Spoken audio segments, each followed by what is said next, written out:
Bano be bamu ku batuuze abadduka mayumba gaabwe okwetegula ekibambulira oluvannyuma lw'obulumbaganyi obwabakolwako olw'enkaayana ku ttaka wakati w'eggwanga ly'Abacholi n'Abamaddi mu kitundu kya Apa. Abasinga ku bano bava mu ggombolola y'e Pabbo mu disitulikiti ya Amuru, abalumbaganyi gye baabalumbira n'amayinja era ne bateekera n'amayumba gaabwe omuliro n'okutta abamu ku bannaabwe. Mu kiseera kino bano baakuba enkambi ku kyalo Acholiber okumpi n'enkambi y'amagye okusobola okufuna obukuumi. Kyokka abantu bano bagamba nti basanze okusoomoozebwa kw'amaanyi omuli okubulwa ebyokulya, amazzi n'ebintu ebirala ebyeyambisibwa mu bulamu obwa bulijjo.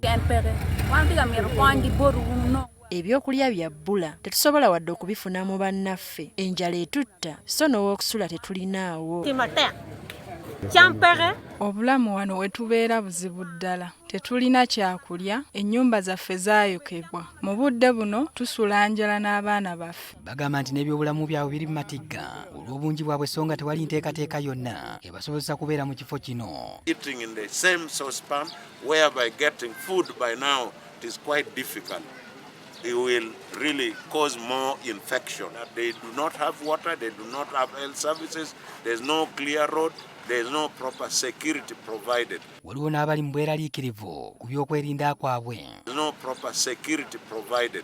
Community are living in fear and they are in the camp-like situation. Bano bawanjagidde gavumenti okuvaayo okulaba ng'ebafunirewo okwegeka oluba saako n'okubawa ebyokulya. Twagala gavumenti etuwe obukuumi tusobole okubeera n'emirembe, tuddeyo mu maka gaffe. Obulamu wano si bwangu.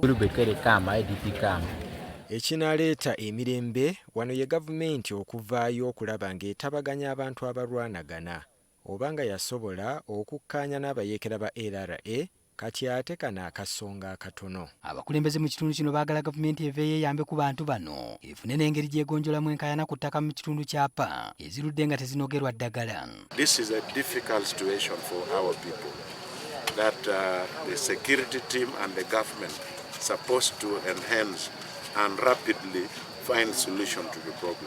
I am that Apa should be taken over by central government so that we don't have this bickering, because there are a lot of leadership crisis in the area. And then, at one point we belong to Madi, the other side we belong to Acholi. This can never help our situation. Let the central government take over Apa, and then the issue should be resolved immediately.